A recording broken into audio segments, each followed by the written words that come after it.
Good morning everybody. Hopefully आप सब लोग अपने अपने घरों में ठीक होंगे and everything will be good आप लोगों के एंड पे। आज का जो टॉपिक है वीडियो का वो लॉन्ग अवेटेड है बिकॉज क्लिनिक में एक नई मोडेलिटी मैंने इंट्रोड्यूस की है जिसका नाम है स्कारलेट। स्कारलेट विद आरएफ, यानी स्कारलेट के साथ हमने रेडियो फ्रिक्वेंसी का भी उसमें एक प्रोब मौजूद है। अब जो मकसद है इस मशीन को लाने का या इसके ऊपर जो डिस्कशन हमारे डेली हो रही होती है वो ये है, नंबर वन, इसको हम यूज़ करते हैं फॉर स्किन रिजुविनेशन, यानी इसका ज़्यादा रोल है फॉर एक्ने स्कार्स के लिए। डीप आपके जो पुराने कोई जब आपको निकलते हैं दाने एडोलसेंस में या प्यूबर्टी पे, जब आपको एक त्रश आता है, डिफरेंट दाने बनते हैं, उसके जो पिट्स रह जाते हैं, उसके लिए इसके रिज़ल्ट्स बहुत अच्छे हैं। होता इसमें क्या है, होता इसमें ये कि जैसे ये छोटा सा, अभी मेरे पास नीडल नहीं है उसकी, जैसे ये पेन है, इस पेन की जगह पे ऊपर एक नीडल्स होंगी जो 100 नीडल्स हैं और ये गोल्ड प्लेटेड होती हैं नीडल्स और बड़ी फ़ाइन होती हैं। इन नीडल्स को हम आपकी पहले स्किन को 40 मिनट्स के लिए नम करते हैं, फिर हम इन नीडल्स को हम रेडियो फ्रिक्वेंसी के साथ आपकी जो स्किन है उसके अंदर पंच करते हैं। एक्चुअली में ये प्रोसीजर जो है ये आम स्किन, यानी एक नॉर्मल ख़ातून जिसकी एजिंग और डिकेइंग स्किन है, उसके ऊपर डिफरेंट एज के साथ ना एक अजीब सी लेयर आना शुरू हो जाती है फेस के ऊपर एजिंग की, और पोर्स जो होते हैं यहाँ पे बहुत बड़े बड़े पोर्स नज़र आ रहे होते हैं। नेज़ोलेबियल फोल्ड्स बड़े रिमार्केबली आप देख सकते हैं कि नेज़ोलेबियल फोल्ड्स जो हैं वो अलग से ख़वातीन के नज़र आ रहे होते हैं। फिर ये वाला जो नीचे जॉ लाइन का ये एरिया होता है, यहाँ पे भी मुझे नज़र आता है कि जब हम डिस्कस करते हैं कि ये लाइंस यूँ ड्रूप हो रही होती हैं ड्यू टू द ग्रेविटी। फिर यहाँ से आप देखते हैं कि चीक्स जो हैं वो भी नीचे की तरफ गिर रहे होते हैं। तो इन सब चीज़ों को एक साथ कोई एक ऐसा प्रोसीजर जो हैंडल करेगा, वो प्रोसीजर होता है आपका ये स्कारलेट। इसका फ़ायदा जो मुझे नज़र आया है, जिसकी वजह से मैंने इसको क्लिनिक में इंट्रोड्यूस किया है, वो ये है कि ऑल्दो हम माइक्रो नीडलिंग के ज़रिए से भी यही इम्पैक्ट ले रहे होते हैं डर्मा पेन के ज़रिए से, मगर और पीआरपी के साथ भी हमें यही रिज़ल्ट्स नज़र आ रहे होते हैं। बट उसमें डाउन टाइम बहुत ज़्यादा है, यानी when you do the needling in a way कि आप हर एरिया पे डिफरेंट डेप्थ की मैं नीडल यूज़ कर रही होती हूँ, तो उसकी बहुत केयर के बावजूद भी यू नीड 3 to 4 डेज़, ताकि उसमें डाउन टाइम होता है, ब्लीड होता है।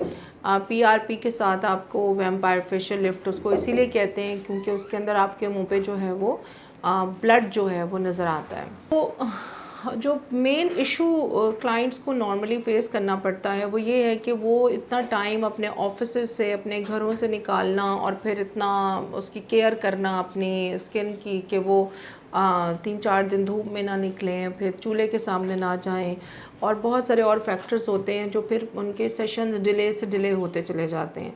स्कारलेट में ये है कि कोई ज़्यादा ब्लीड नहीं करता फेस आपका, ज़्यादा उसके अंदर डीप आपकी जो वॉस्कुलेचर है उसमें से खून बाहर नहीं आता, और जो डाउन टाइम है वो बहुत कम है। एक ही दिन में आप माशाल्लाह नेक्स्ट डे मेकअप भी कर सकती हैं।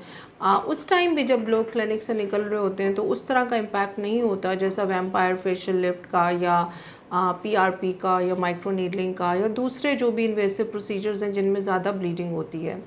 तो साथ जो रेडियो फ्रिक्वेंसी है, आरएफ है, उसका हमें ये फ़ायदा मिलता है कि आरएफ के अंदर आपकी जो हमारी जो स्किन है उसके अंदर रेडियो फ्रिक्वेंसी की जो एक पल्स है उसको हम इंजेक्ट करते हैं with every press off button, और वो जो रेडियो फ्रिक्वेंसी आपके फेस में जाती है विद द स्कारलेट, वो अंदर कोलेजन को मोटिवेट करती है, कोलेजन को स्टिमुलेट करती है, सॉरी, और उसको आपकी स्किन की जो रिजुविनेशन है उसके लिए, फिर कोलेजन एक बेसिक फैक्टर है।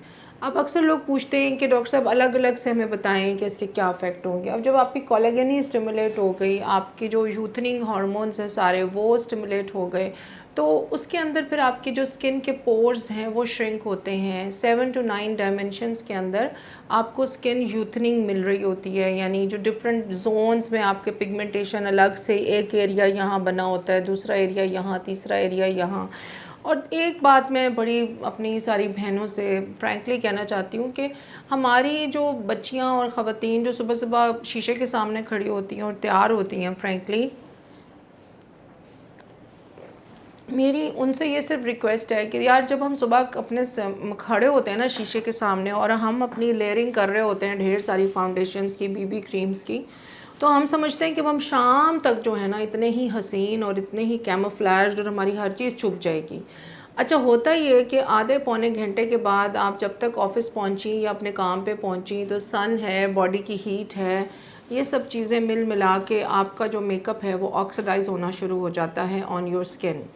एंड दैट ऑक्सीडाइजेशन जो है ना, आप आधे 2-3 घंटे के बाद एक कार्टून की शक्ल इख्तियार कर चुके होते हैं, क्योंकि वो यहाँ से ग्रे, यहाँ से पर्पल, यहाँ से ग्रीन, यहाँ से नीला, यहाँ से पीला हो जाता है। और हम सारा दिन इस खुशफहमी में रहते हैं, इंक्लूडिंग मी, कि यार मैं जैसे सुबह मैंने शीशे के सामने अपने आप को देखा था ना, मैं उतनी ही खूबसूरत लग रही हूँ अभी तक। और ये रियलिटी में होता नहीं है और हो सकता नहीं है। उसकी 2 रीज़न्स हैं। पहली रीज़न ये कि हम लोग स्किन के ऊपर काम नहीं करते, हमें स्किन को छुपाने का ज़्यादा शौक़ है, हमें स्किन के प्रॉब्लम्स को हल करने पे कोई इन्वेस्टमेंट करने का शौक़ नहीं है, ना टाइम की ना एनर्जी की। अच्छा, अब जब आपने दूसरा रीज़न ये कि हम प्राइमर बिल्कुल यूज़ नहीं करते। प्राइमर जो है वो हमारा जो बुनियादी तौर पे एक टूल अल्लाह ताला ने हमारी इंसान को अक्ल दी और लोगों ने ये प्राइमर को ईजाद किया। उसकी रीज़न ये थी कि आप नीचे जो है कोई विटामिन सी का सीरम, कोई हाइड्रेटिंग क्रीम नीचे रखें, उसके ऊपर सनस्क्रीन लगाएं और उसके ऊपर आप जो है जो अपना प्राइमर लगा के फिर सनस्क्रीन और बाकी चीज़ें अप्लाई करें, ताकि जो प्राइमर है वो आपकी स्किन को मेकअप की प्रोडक्ट्स के खाने से बचाए। मेकअप का जो प्रोडक्ट है, बीबी क्रीम, फाउंडेशन, लिपस्टिक, ये चीज़ें जो आपकी स्किन में रहती हैं ना बेटा, तो ये आपकी स्किन को खा रही होती हैं। They are eating your skin away. And 14 से 18 घंटे मेकअप हमारे फेस पे रहता है किसी भी फॉर्म पे। ना हम टोनर यूज़ करते हैं, ना हम प्राइमर यूज़ करते हैं। जो लोग प्रॉपर प्राइमर यूज़ करते हैं उनको ये फ़ायदा होता है कि उनकी जब वो घर आती हैं वापस अपना क्लेंजिंग मिल्क अप्लाई करती हैं तो प्रॉपर तरीके से वो प्राइमर, चूँकि एक लेयर होती है बीच में, तो वो जब उतारती हैं मेकअप तो मेकअप ऊपर से उतर जाता है और प्राइमर दरमियान में होता है।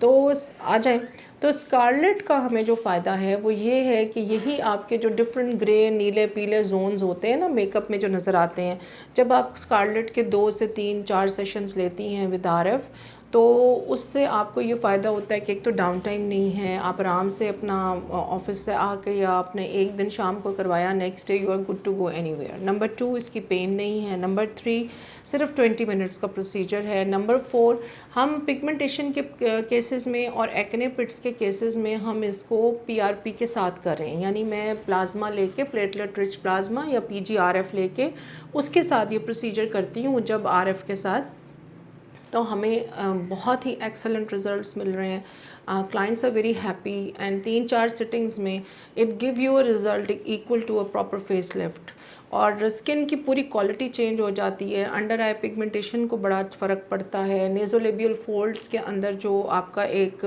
यहाँ पे एक आ जाती है एरिया, ग्रूव सी बनती है, ये सारी जो डल गिरी हुई स्किन है वो भी हम साथ लिफ्ट कर देते हैं। The way we do scarlet it matters a lot. उसका एंगल, उसका मसल के ऊपर जैसे आपने स्कारलेट रखनी है, उससे देखिए ये मैं ऐसे ऐसे फेस को टाइट करती हूँ, उसको मैं ऐसे मसल ओरिजिन इंसर्शन पे रखती हूँ कि वो आपको टाइटनिंग भी देता है, पूरा फेस आपका टाइट होता है, कोलेजन बूस्ट होती है और 7 to 8 डायमेंशंस में आपको जो है वो स्किन पिगमेंटेशन से भी जान छूटती है। यानी जो लोगों के ना टी जोन काला हो जाता है, कुछ यहाँ पे चीक्स पे काला हो जाता है, वो सब एक रीसर्फेसिंग होती है।